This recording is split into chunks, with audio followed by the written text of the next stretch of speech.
What happened when Kang the Conqueror issued a formal warning ahead of his invasion? Kang the Conqueror has one of the most illustrious careers of any villain in all of Marvel Comics. Between himself and his infinite variants, he has conquered hundreds of different timelines and realities, done battle with countless different versions of Earth's mightiest heroes, and has laid waste to any who would dare to oppose him. Even when one Kang is defeated, there is always another lying in wait. But this does not mean that one individual Kang can't still pose a universal threat to an entire timeline. With this comes a well-earned sense of arrogance, and on one particular occasion, he actually issued a formal declaration of invasion ahead of his arrival. So today, my friends, let's discuss the story of when Kang announced that he would be invading a reality and what happened. The story in question can be found in 2001's Avengers Volume 3. And while there is some setup in previous issues, we'll be beginning the discussion with issue 41. This particular issue sees the Avengers coming into conflict with the Scarlet Centurion, a variant of Nathaniel Richards from the 31st century. After they are able to stop his rampage, they come to find out that he is not in fact the mastermind behind the attack, and with his arrival, a new mystery begins to unfold. They find that Kang is not actually here to fight, but instead to offer his services in lieu of several impending threats to the timeline. As Richard's motivations begin to unfold, the Avengers hear of a disaster in Siberia and send a unit led by Steve Rogers to investigate. Kang offers humanity a glimpse into several possible futures, all of which appear utterly bleak. These alternate timelines show the Earth being destroyed or conquered in multiple different brutal ways. In many of them, the Earth is conquered by mutants, Kuthon, Ultron, and several other tyrants, while in others, it's a victim of economic collapse helmed by the Black Panther, or is swallowed up by the expansion of the sun. Whatever the case, Kang has shown that this Earth is doomed to die, and its only chance at being saved is to cede control over to the Conqueror. Kang promises that with his foresight, he can protect the planet from all of these upcoming threats, and he immediately begins to gain support for his campaign,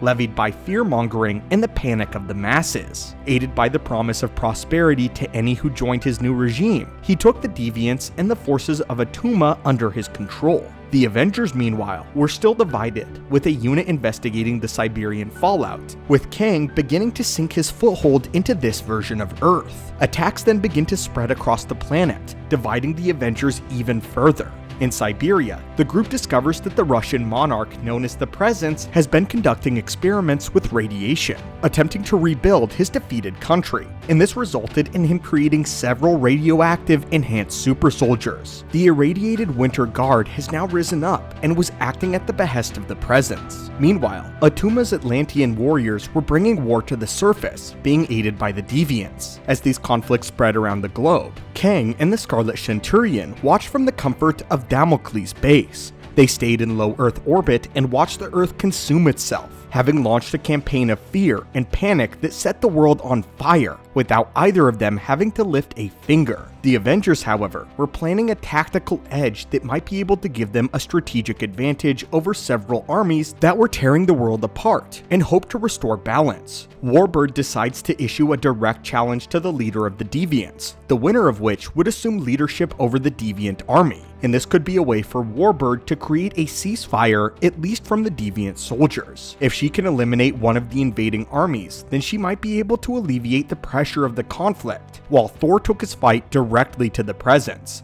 By using Mjolnir, Thor was able to absorb the radiation from the Presence's army, nullifying their enhanced strength and reducing them to common foot soldiers. He is then able to use the strategy to defeat the Presence himself, which then neutralized the Winter Guard and allowed the Avengers to turn more of their attention to unity in order to fight against Kang. As the Avengers regrouped, the US government issued a formal warning. If they are unable to stop Kang, then the government will be forced to unleash the Sentinels to ward Kang off personally. Kang, however, was unfazed by the resistance put up by the Avengers, and was prepared, as well as preparing the first stages of his assault on Earth. It was around this time that the Master of the World arrived and offered to help fortify Earth's major cities and nerve centers to stop Kang. The master, otherwise known as Ishu, was a 40,000-year-old caveman from the Paleolithic era in northern Asia, and was mutated into an immortal being back when humanity was still in its infancy. Much like Kang, Ishu too became a fearsome conqueror, and was able to collect an arsenal of knowledge and technology, learning from across the ages, using his battlefield experiences to outmaneuver even the most fearsome armies that the Earth had to offer. Ishu helped nations prepare themselves for Kang's arrival, though the Avengers were rightfully skeptical of this new hero. The Avengers didn't have much time to argue though, as Kang was still a looming threat watching from the safety of his base,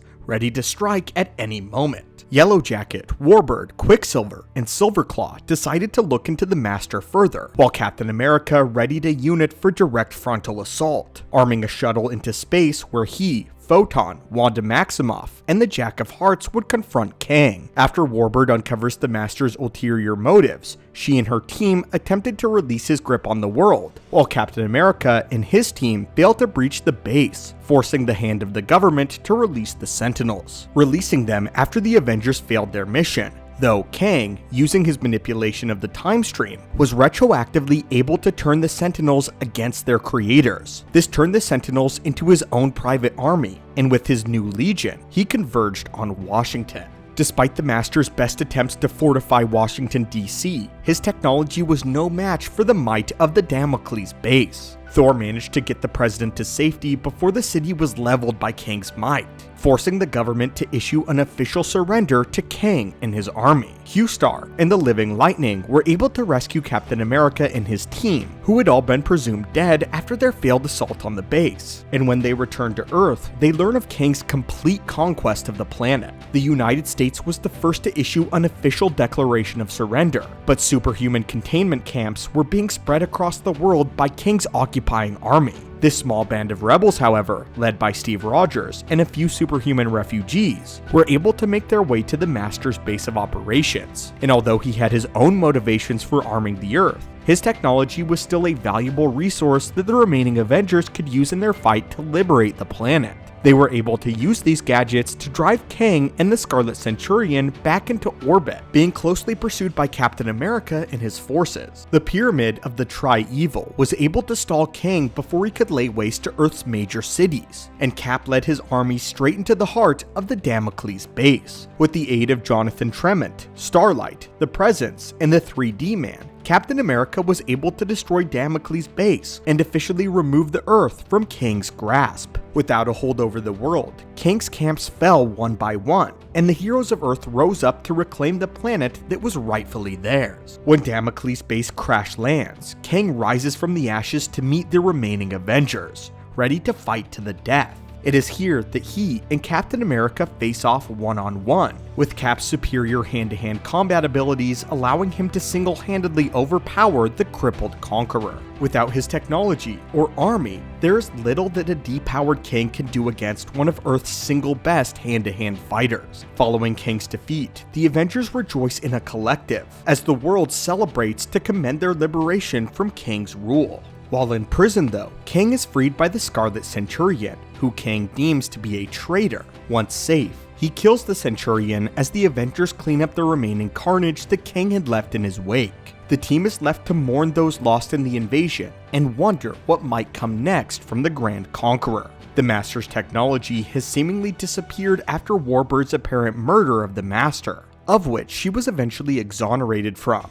While the Avengers were eventually able to reign supreme and defend their planet, Kang did in fact succeed in conquering the Earth, even if his rule was one that was short-lived. In his conquest, he caused thousands of deaths of countless heroes, and even though he was eventually defeated, this invasion serves as a reminder of his great power. Even if the Avengers can win, the carnage will be severe, and the Kang's innate ability for limitless destruction remains unrivaled in the multiverse. But anyway, my friends, what do you think of the story that we discussed today? Do you think we'll see any of these events adapted into the future of the multiverse saga? And if so, which aspects of the story would you like to see make the leap onto the big screen? Thank you so much for visiting the channel today, my friends. Hit that subscribe button to assemble and join our team, and have a great one.